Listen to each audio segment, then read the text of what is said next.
My kid's weird. He's got a habit of pointing at faces sometimes, like in a picture or on TV. It was only a little while ago that I learned that whenever he points at somebody like that, they're gonna die within 3 days.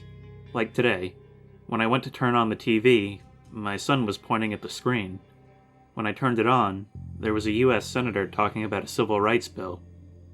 So he's gonna die too, huh?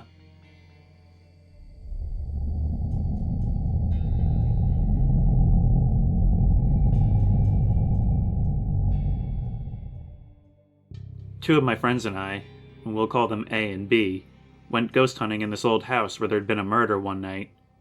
Hey, I heard the killer really butchered these guys. I bet their ghosts must be really pissed off. Yeah, it was a massacre. He stabbed the husband's eyes out, and then killed the mother with a big knife and strangled the kids. But didn't you say you weren't scared of ghosts? I said, as we wandered around the house with just a single flashlight. We went through the kitchen and down to the room where the murders occurred. I could have sworn I could still see blood on the walls. The place was creepy, but we didn't see anything weird. On the way out, I turned to A. Hey, I didn't see anything spooky, did you? Not me. I didn't either. I didn't see a thing. So there was nothing then. Kinda lame, but a part of me feels relieved.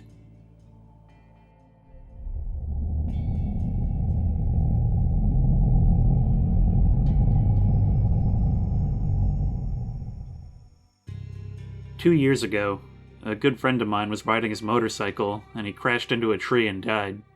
It was really sudden. The day after the funeral, 5 of us went over to his place and sorted through his stuff. The guy loved taking pictures, and he had tons of photos of the campus, the local parts, landscapes, that sort of thing.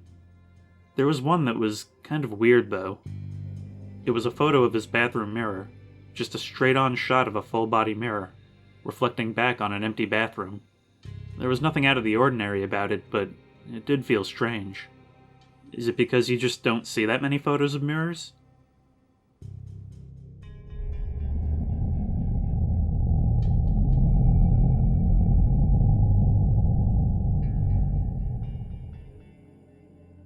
I hate being in crowds when it's hot. I hate it.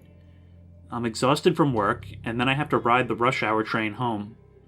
I stagger back to my apartment building, and I go inside and wait for the elevator. There's another friggin' crowd here. An old woman and her husband, 2 kids in elementary school, a college student, a businessman in a suit, a mom with a kid on her back, and another holding her hand. We all get inside, and just as the doors are about to close, this cute girl in a white dress slips past them. When she enters, the wait buzzer goes off. Well, that makes sense. This thing's got a limit of 9 adults. She looks embarrassed and tries to get off, but I smile and step out of the elevator. As the doors close, she's smiling back at me. Very cute. I honestly just didn't want to be stuck on a full elevator, but still, totally worth it. I take the next elevator up and go back to my place. The TV's on, and the news is talking about some chick that's gone missing.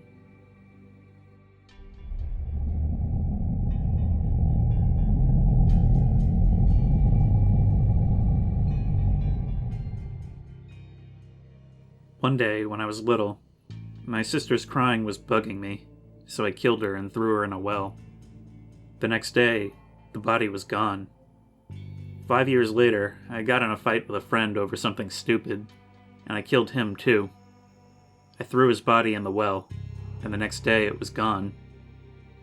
10 years later, I accidentally got a chick pregnant when we were drunk. I killed her and threw her body in the well, and the next day it was gone. 20 years later, my mom was getting old and she needed to be put in a home. I didn't want to pay the money, so I killed her and threw her body in the well. The next day, it was still there.